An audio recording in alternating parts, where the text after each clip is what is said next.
Hello friends, मी Vishakha global online मराठीमध्ये आपलं सर्वांचं स्वागत आहे.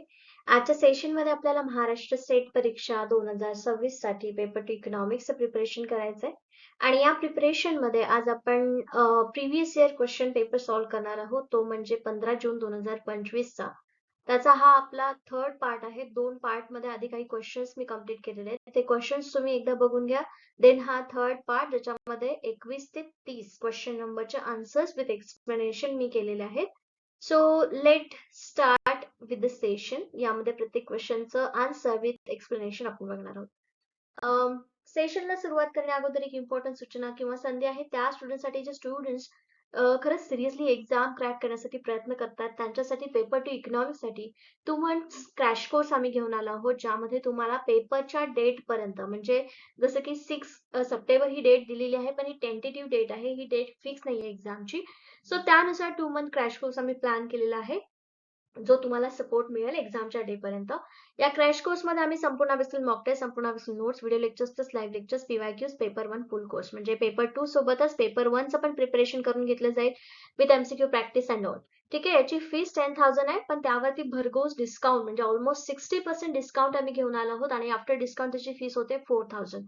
प्रोसेस फक्त एवढीच करायची आहे. इकडे दिलेल्या व्हॉट्सअप नंबरवरती मेसेज करून तुम्हाला तुमचं रजिस्ट्रेशन करायचं आहे किंवा प्ले स्टोअरवरून ग्लोबल ऑनलाईनचं ऍप डाउनलोड करायचं आणि ऍपच्या सर्च बॉक्समध्ये just MS city economics search करून लगेचच प्रिपरेशनला सुरुवात करायची आहे. न्यू बॅच जी आहे 20 जुलै पासून स्टार्ट होते, सो त्यानुसार आपलं प्रिपरेशन सुरू करायचं आहे. So let start. Okay, so this is our 21st question. ठीक आहे. 2025च्या एक्झाम मधला हा 21st नंबरचा क्वेश्चन आहे, म्हणजे 21 नंबरचा. तर बघा काय म्हटलेलं याच्यामध्ये, liquidity preference curve is downward sloping from left to right. म्हणजे लिक्विडिटी प्रेफरन्स कर्व हा डाउनवर्ड स्लोपिंग आहे लेफ्ट टू राईट. ठीक आहे, लेफ्ट टू राईट असं जसं डिमांड कर्व आहे आपला तशा पद्धतीने. सो याच्यामध्ये काय सांगितलेलं आहे, याचं कारण काय विचारलेलं आहे. ऑप्शन्स आहे, when the rate of interest is low, जेव्हा व्याजदर कमी असतात तेव्हा केंद्रीय बँका पैशाचा पुरवठा कमी करतात. व्याजाचा दर कमी होतो, पैसा धरण करण्याच्या संधी खर्चामध्ये बदल होत असतो, म्हणून व्याजाचा दर वाढतो. पैसे धारण करण्याच्या संधी खर्चामध्ये देखील वाढ होते. व्याजाचा दर वाढतो आणि पैसे धारण करण्याच्या संधी खर्चामध्ये घट होते. तर एक एक करून याचं ऑप्शन आपण समजून घेऊया की काय काय म्हणणं आहे. तर पहिला ऑप्शन याच्यामध्ये सांगितलं की जेव्हा व्याजदर कमी असतो तेव्हा मध्यवर्ती बँक चलन पुरवठा कमी करते. व्याजदर कमी असेल तर लोकांना पैसे जास्त मिळावे म्हणजे चलन पुरवठा जास्त व्हावा यासाठी व्याजदर कमी केला जातो. त्यामुळे पहिलं ऑप्शन तर चुकीचं आहे. दुसरं ऑप्शन असं म्हणतं की व्याजदर कमी झाल्यावर पैसा जवळ ठेवण्याची संधी लागत बदलत नाही, ते म्हणजे संधीमध्ये बदल होत नाही. सो याच्यामध्ये बदल होतो, त्यामुळे हा ऑप्शन चुकीचा आहे. ठीक आहे. सी ऑप्शन याच्यामध्ये काय सांगतं आपल्याला की व्याजदर वाढतो, पैसे धारण करण्याच्या संधी खर्चामध्ये देखील वाढ होते. व्याजदर वाढला तर आपोआप पैसे कमी होणार आहे, म्हणजे संधी खर्च जो आहे आपला तो सुद्धा इथे काय होणार आहे, कमी होणार आहे. ओके, सो म्हणजे व्याजदर वाढल्यास रोखे किंवा इतर आर्थिक मालमत्तेत गुंतवणूक केल्यास अधिक उत्पन्न आपल्याला मिळत असतं, म्हणून रोख पैसा हातात ठेवणं महाग पडतं जेव्हा व्याजदर वाढतो. त्यामुळे पैशाची मागणी पण कमी होते. तो हा बदल आपल्याला बघायला मिळतो. सो ऑप्शन सी इथे मोस्ट करेक्ट वाटतोय पहिल्या दोन ऑप्शन्स पैकी. आणि जर चौथा ऑप्शन जर म्हटलं तर चौथा ऑप्शन इथे आपल्याला असं सांगतं की व्याजदर वाढल्यावर पैसे धारण करण्याच्या संधी खर्चामध्ये घट होते. व्याजदर वाढले की घट होते, ठीक आहे, पण याच्यामध्ये प्रत्यक्षात ती वाढते. ठीक आहे, हे ऑप्शन इथे सांगितलेलं आहे. दर वाढतो म्हणजे त्याचा धारण करण्याच्या संधी खर्चामध्ये वाढ होते. ओके, सो ऑप्शन डी इथे पण इथे चुकीचं आहे. सी ऑप्शन इथे मोस्ट अॅक्युरेट आहे, करेक्ट आहे. ठीक आहे. पुढचा प्रश्न बघूया. The technological relationship between the change in capital stock and the change in level of output is defined as. ठीक आहे. सो याच्यामध्ये 22 नंबरचा जो क्वेश्चन आहे याच्यामध्ये असं विचारलंय की भांडवली साठ्यातील बदल आणि उत्पादन पातळीतील बदल यातील तांत्रिक संबंधाला काय म्हणतात. ऑप्शन ए उत्पादन सहगुणक आउटपुट कोएफिशियंट, त्याच्यानंतर गुणक सहगुणक द मल्टिप्लायर कोएफिशियंट, त्याच्यानंतर वाढीव भांडवल उत्पादन गुणोत्तर आणि इन्व्हेस्टमेंट मल्टिप्लायर गुंतवणूक गुणक. सो याच्यामध्ये पहिलं ऑप्शन जे सांगितलेलं आहे ते काय आहे, भांडवल व उत्पादन यांचं सामान्य प्रमाण दर्शवतं उत्पादन सहगुणक जो आहे. ठीक आहे. आउटपुट कोएफिशियंट किती आउटपुट आलं हे सांगतो. गुणक काय सांगतो, मल्टिप्लायर, तर गुंतवणुकीमुळे उत्पन्न किती पटीने वाढतं हे दर्शवतं.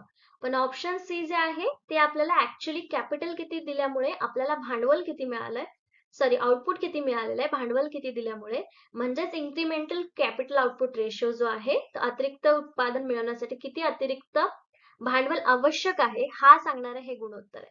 सो याच्यामध्ये पण हे आपलं ऑप्शन सी करेक्ट आहे. इन्क्रिमेंटल कॅपिटल आउटपुट रेशो जो आहे तो आपल्याला इथे याच्यामध्ये सांगू शकतो. म्हणजे भांडवल साठ्यातील बदल आणि उत्पादन पातळीवरील बदल याला तांत्रिक संबंधाला आपण इन्क्रिमेंटल कॅपिटल आउटपुट रेशो असं म्हणतो. सो ऑप्शन सी करेक्ट आहे. आणि डी जे आहे गुंतवणूक गुणक, तर याच्यामुळे गुंतवणुकीमध्ये काय बदल केल्यामुळे आपल्याला उत्पन्नामध्ये काय बदल आलेला आहे हे गुण सांगतो आपल्याला. ठीक आहे. सो ऑप्शन डी सुद्धा इथे चुकीचं. Option C correct.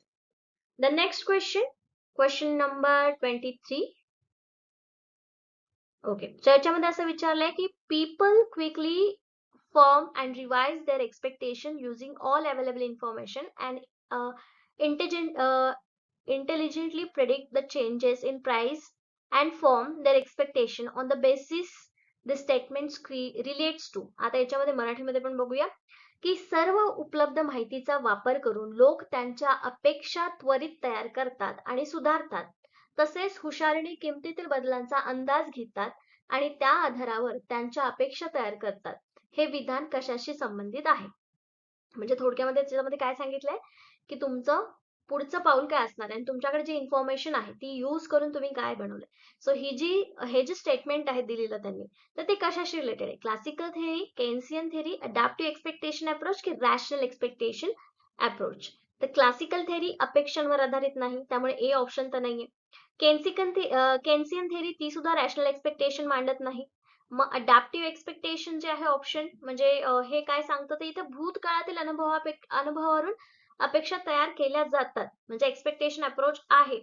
पण जे तुम्ही ऑप्शन म्हणजे जे करेक्ट आन्सर दिले की सर्व माहिती वापरतात, भविष्याचा अंदाज पण घेतात आणि अपेक्षा म्हणजे वारंवार ज्या सुधारणा केल्या जातात हे पण याच्यामध्ये मेन्शन केलेलं क्वेश्चन मध्ये. मग ह्याला आपण म्हणू शकतो की रॅशनल एक्सपेक्टेशन अप्रोच आहे, म्हणजे तर्कसंगत अपेक्षा दृष्टिकोन आहे. सो हा ऑप्शन डी इथे करेक्ट आहे. ठीक आहे. तर यांची मांडणी आहे ती आपल्याला जॉन मुथ यांनी केली होती. आणि कोणी ह्याला हे केलेलं आहे, विकसित केलेलं आहे, तर लुकास. ठीक आहे. रॉबर्ट लुकास आहे, त्यांनी ही विकसित केलेली इन्फॉर्मेशन आहे किंवा कन्सेप्ट आहे रॅशनल एक्सपेक्टेशन. ठीक आहे. The next question, which of the following is not an example of negative externality? पुढीलपैकी कोणते उदाहरण नकारात्मक बाह्यतेचे नाही? नकारात्मक बाह्यता म्हणजे काय की दोन गोष्टींचा परिणाम तिसऱ्यावरती होतो, पण तो निगेटिव्ह परिणाम असतो. ठीक आहे. आता याच्यामध्ये ऑप्शन्स आहेत air pollution, vaccination, contamination of water आणि क्राईम. तर याच्यामध्ये नकारात्मक बाह्यतेचे उदाहरण नाही असं विचारलंय. आता बघितलं तर सुरुवातीला आपल्याला असं वाटू शकतं की नकारात्मक बाह्यता कोणती आहे असं सांगा. पण जेव्हा ऑप्शन्स बघतो तेव्हा आपल्याला समजतं की वायू प्रदूषण हे पण नकारात्मक बाह्यता आहे, पाण्याचं दूषितीकरण पण नकारात्मक बाह्यता आणि गुन्हा हे सुद्धा नकारात्मक बाह्यताच आहे. सो याच्यामध्ये करेक्ट आन्सर कोणतं येणार आहे? Option B, vaccination, which is positive. ठीक आहे. सो ऑप्शन मध्ये क्वेश्चनचा आन्सर बी येणार आहे. ओके, पॉझिटिव्ह आहे, कारण वॅक्सिनेशनमुळे स्वतःचं संरक्षण होतं आणि समाजाचं पण संरक्षण होतं, त्यामुळे हा पॉझिटिव्ह एक्सटर्नलिटी आहे. Option B. The next question आहे, which of the following statement is true in case of principle of equal marginal sacrifice? पुढीलपैकी कोणते विधान समसीमांत त्याग तत्वासोबत किंवा तत्वाबाबत योग्य आहे? And these are the options. ठीक आहे. तर याला थोडक्यात आपण काय म्हणू शकतो की इक्वल मार्जिनल सॅक्रिफाईस तत्वानुसार योग्य विधान कोणतं आहे? ठीक आहे. ऑप्शन्स आहेत, प्रत्येक करदाता कर व्यवस्थेमुळे समान निरपेक्ष नुकसान सहन करतो. प्रत्येक करदाता कराचा भार अशा प्रकारे सहन करतो की कर पूर्वी उत्पन्नाची सीमांत उपयोगिता प्रत्येकासाठी समान असते. प्रत्येक करदाता कराचा भार अशा प्रकारे सहन करतो की करोत्तर उत्पन्नाची सीमांत उपयोगिता प्रत्येकासाठी समान असते. आणि प्रत्येक करदाता कराचा भार अशा प्रकारे सहन करतो की प्रत्येक वस्तूची सीमांत उपयोगिता प्रत्येकासाठी समान असते. These are the options. आता याच्यामध्ये कुठले कुठले चुकीचे पर्याय आहेत ते आपण काढून टाकूया, मग आपल्याला करेक्ट आन्सर मिळेल. जसं फर्स्ट ऑप्शन मध्ये सांगितलेलं आहे की प्रत्येक करदात्याची उपयुक्ततेतील एकूण घट समान असावी. ते कसं आहे? हे इक्वल ऍब्सोल्यूट सॅक्रिफाईसचं तत्व आहे. ठीक आहे. सो हे याच्यामध्ये विचारलेलं आहे समसीमांतता, त्यामुळे ऑप्शन ए करेक्ट नाहीये. त्याच्यानंतर बी मध्ये असं सांगितलंय की करपूर्व सीमांत उपयुक्तता समान असावी, म्हणजे इक्वी मार्जिनल सॅक्रिफाईस मध्ये करपूर्व नसतं, तर याच्यामध्ये करानंतरची स्थिती महत्वाची असते, म्हणून ऑप्शन बी पण इथे नाहीये. त्यानंतर सी ऑप्शन विचारलेला आहे, तर त्या सी ऑप्शन मध्ये प्रत्येक करदात्याची करानंतरची सीमांत उपयुक्तता समान असावी. म्हणजे याच्यामध्ये ऑलमोस्ट समसीमांत त्याग तत्वाबाबत योग्य विधान केलेलं आपल्याला दिसतं. म्हणजे हेच इक्वल मार्जिनल सॅक्रिफाईसचं मुख्य तत्व आहे. सो ऑप्शन सी इथे करेक्ट येतं. आता डी मध्ये काय सांगितलेलं आहे, तर सर्व वस्तूंची सीमांत उपयुक्तता समान असावी. त्याच्यामध्ये त्याग नाहीये. ठीक आहे, सो याच्यामध्ये त्यागाचं काहीच बोललेलं नाही. आणि कराची नंतरची जी आहे ते ऑप्शन सी मध्ये आपल्याला परफेक्ट सांगितलंय. इथे जे डी मध्ये दिलेलं आहे तो ग्राहक संतुलनाचा सिद्धांत सांगतो. ठीक आहे, सो त्यामुळे ऑप्शन डी इथे चुकीचा आहे. ऑप्शन सी याच्या ऑप्शन क्वेश्चनचा आन्सर आहे. ओके, 26 नंबरचा क्वेश्चन. आता याच्यामध्ये काय सांगितलंय, in a closed economy if the marginal propensity to consume is 0.75 and the average tax rate is 30%, what would be the size of the volume of the government expenditure? तर याच्यामध्ये आपल्याला MPC given आहे, सरासरी कर दर दिलेला आहे, सरकारचा खर्च गुणकाचा आकार किंवा मूल्य किती असेल हे सांगायचं. तर त्याचा फॉर्म्युला आपल्याला आधी लिहावा लागेल. k is equal to 1 upon in bracket 1 minus MPC. ठीक आहे, आणि सरकारचा खर्च म्हणजे 1 मायनस टी. ठीक आहे, हा फॉर्म्युला दिलेला आहे. सो याच्यामध्ये एमपीसी गिवन आहे आपल्याला 0.7%, टी दिलेला आहे, टॅक्स रेट दॅट इज 30% म्हणजे 0.30. ठीक आहे, तर आपल्याला याच्यात व्हॅल्यू मध्ये हे पुट करायचं आहे, फक्त व्हॅल्यू पुट करायचं आहे फॉर्म्युलामध्ये. 1 by 1 minus 0.75 in bracket 1 minus 0.03. ठीक आहे, आता हे बघा व्हॅल्यू फक्त दिलेल्या आहेत, त्या फक्त ह्या फॉर्म्युलामध्ये टाकते. हा फॉर्म्युला फक्त लक्षात राहू द्या. ठीक आहे, त्याच्यानंतर आता हे जेव्हा कॅल्क्युलेट होईल तेव्हा आपण 1 अपॉन अगेन 0.1 1 मायनस 0.75 ब्रॅकेटच्या बाहेर आल्यावर हे 0.70 राहतील. 1 मायनस 30 केल्यानंतर अगेन हे राहणार आहे 1 अपॉन 1 मायनस 0.725. ठीक आहे, हे जर मल्टिप्लिकेशन केले ह्या दोघांचं तर 1 मायनस 0.525 इथं आन्सर येतं. त्याच्यानंतर याची प्रोसेस इकडे लिहिते पुढची. 1 अपॉन 1 मायनस 0.525 काढल्यानंतर 1 मायनस 0.475 राहतं, आणि जर 0.475 ने जर ज्याला 1 ने आपण डिवाइड केलं तर आपल्याला काय मिळणार आहे, 2.105. ठीक आहे, हे कॅल्क्युलेशन्स मी ऑलरेडी केले होते त्यामुळे मी इथे पटापट केलेलं आहे. सो तुम्ही जर म्हणजे कॅल्क्युलेशन करत असाल तर व्यवस्थितपणे करा. 1000 आहे, जर 0.475 असं असेल तर हे लक्षात राहू द्या. ठीक आहे, ह्याला 1 ने डिवाइड केलं आपण, ह्याच्याने 1 ला डिवाइड केल्यानंतर आपल्याला 2.105 येतं. म्हणजे या ऑप्शन्स पैकी जे करेक्ट आन्सर यायला पाहिजे ते आहे बी 2.1. ठीक आहे, ऑप्शन बी इथे करेक्ट आहे. फॉर्म्युला आणि कॅल्क्युलेशन्स एकदा डोळ्यामध्ये राहू द्या. ठीक आहे, पुढचा क्वेश्चन आहे आता. क्वेश्चन आहे 27 नंबरचा. केंद्रीय अर्थसंकल्प 2023-24 नुसार 23-24 या आर्थिक वर्षामध्ये राज्य आणि केंद्रशासित प्रदेशांना केली जाणारी एकूण हस्तांतरणे एकूण सार्वजनिक खर्चाच्या किती पर्सेंट अंदाजित आहे. ठीक आहे, सो याच्यामध्ये आपल्याला हस्तांतरण खर्चाच्या किती टक्के आहे हे विचारलेलं आहे. सो पर्याय एक जो आहे 37.36% दिलेला आहे. हा अधिकृत आकडा नाहीये 2023-24च्या बजेटनुसार, पण जो ऑप्शन इथे आपल्याला दिलेला आहे पर्याय ऑप्शन सी म्हणजे 44.36 हा अधिकृत आकडा बजेटमध्ये मेन्शन केलेला आहे. त्यामुळे ऑप्शन सी या क्वेश्चनचा डायरेक्ट आन्सर आहे. बजेटचा जेव्हा अभ्यास करता त्यावेळेस हे तुम्हाला आन्सर इथे लक्षात येईल किंवा करेक्ट आन्सर तुम्ही देऊ शकता. ठीक आहे, देन नेक्स्ट क्वेश्चन 28 नंबरचा क्वेश्चन आहे. when individuals with unequal tax paying ability are taxed unequally in order to equalize the sacrifice called. असमान कर देय क्षमता असणाऱ्या करदात्यांवर असमान करदात्याप्रमाणे कर आकारणे म्हणजे कोणता काय आहे. ठीक आहे, किंवा त्याला काय म्हणतात.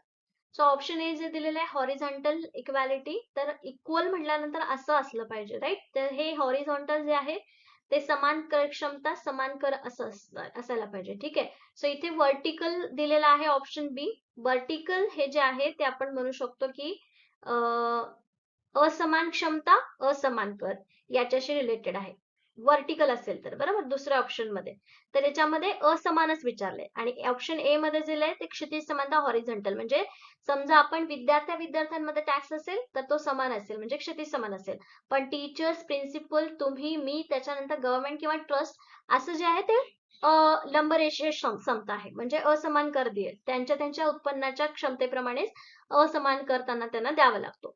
सो ऑप्शन बी इथे करेक्ट आहे. वर्टिकल काय इक्विटी हे इथे सांगू शकतो, याला आपण वर्टिकल इक्विटी म्हणू शकतो असमान कराला.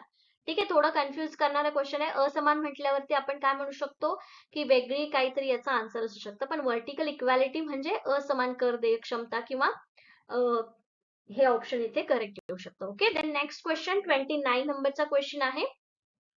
Which of the following is an example of built in flexibility. खालीलपैकी अंतर्निहित लवचिकतेचा पर्याय ओळखा. ठीक आहे, ऑप्शन्स आहेत welfare grants, infrastructure spending, physical deficit, unemployed insurance. ठीक आहे, आता याच्यामध्ये जे ऑप्शन फर्स्ट आहे वेलफेअर ग्रांट्स हे सरकारी धोरणावर अवलंबून असतं. ठीक आहे, याच्यामध्ये अंतर्निहित लवचिकतेचा पर्याय ऑप्शन येत नाही. तर मग दुसरं ऑप्शन दिलेलं आहे ते म्हणजे इन्फ्रास्ट्रक्चर स्पेंडिंग.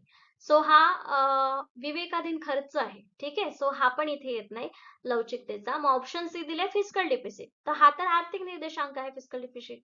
मग अनएम्प्लॉइड इन्शुरन्स काय आहे, तर हा याचा करेक्ट एक्झाम्पल आहे, कारण बिल्ड इन फ्लेक्झिबिलिटी म्हणजे बेरोजगारी वाढली की स्वयंचलित सरकारकडून लाभ मिळतो आणि यासाठी नवीन धोरण जाहीर करावं लागत नाही. सो हे फ्लेक्झिबल आहे. सो इथे याला ऑटोमॅटिक स्टॅबिलायझर आपण म्हणू शकतो, म्हणजे प्रोग्रेसिव्ह टॅक्स किंवा अनएम्प्लॉइड इन्शुरन्स जे आहेत ते ऑटोमॅटिक स्टॅबिलायझर आहेत, म्हणजे बिल्ड इन फ्लेक्झिबिलिटी त्यांच्यामध्ये असते. सो ऑप्शन डी इथे करेक्ट आहे, unemployment insurance. Okay, then last question, balance budget multiplier works. संतुलित अंदाजपत्रक गुणोत्तर खालीलपैकी कोणत्या परिस्थितीत प्रत्ययास येते. दिलेले ऑप्शन्स आहेत आणि या ऑप्शन्स मध्ये कोणत्या कंडिशन मध्ये आपल्याला budget multiplier, balance budget multiplier काम करतं हे सांगायचं आहे.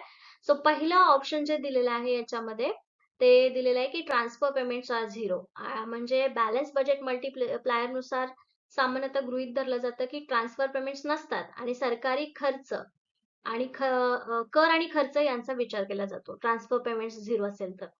सो याच्यामध्ये करेक्ट आन्सर मोस्टली ऑप्शन एकच आहे. ट्रान्सफर पेमेंट जर झिरो असेल तर बॅलन्स बजेट मल्टीप्लायर वर्क करतं. ठीक आहे, म्हणजे इक्वल येणे. ऑप्शन बी जे दिलेलं आहे हे जे निगेटिव्ह असेल, म्हणजे सरकारी खर्च वाढल्यास राष्ट्रीय उत्पन्न वाढतं, हे निगेटिव्ह असतं. ठीक आहे, सो हा ऑप्शन याच्यामध्ये चुकीचा आहे. टॅक्सेस आर रिग्रेसिव्ह असेल तर याच्यामध्ये बीबीएमचा कर रचनेशी संबंधच नाहीये, सो हे येणार नाही. आणि टॅक्स बेसिस स्मॉल म्हणजे बीबीएमशी ह्याचा पण संबंध नाहीये. ऑप्शन सी आणि डी पहिलेच कट होतात. बी ऑप्शन मध्ये आपण सांगू शकतो की हे निगेटिव्ह आहे, म्हणजे याच्यात सरकारी खर्च वाढल्यास राष्ट्रीय उत्पन्न वाढतं, हे निगेटिव्ह म्हणजे बरोबर नाही. बरोबर, सो ऑप्शन बी तर नाहीच आहे. मग करेक्ट आन्सर आहे ओनली ऑप्शन ए. हस्तांतरित देयके शून्य असतील तर संतुलित अंदाजपत्रक गुणोत्तर खालीलपैकी प्रत्ययास येतं. ओके, सो आय होप तुम्हाला सगळे क्वेश्चन्स जे आहेत त्याचे एक्सप्लेनेशन व्यवस्थित समजले असतील. याच्यामध्ये तुम्हाला कुठल्या क्वेश्चन बद्दल डाऊट असेल, कुठल्या क्वेश्चनच्या आन्सर बद्दल डाऊट असेल तर जस्ट लेट मी नो आणि तुम्हाला आणखीन क्लिअर करण्याचा प्रयत्न करेल. ओके, सो तोपर्यंत व्हिडिओ सिरीज जे आहे ते पूर्ण बघत राहा, म्हणजे सगळ्या क्वेश्चनचे एक्सप्लेनेशन तुम्हाला 15 जूनच्या मिळतील. Okay, thank you everyone. Have all the best for your preparation.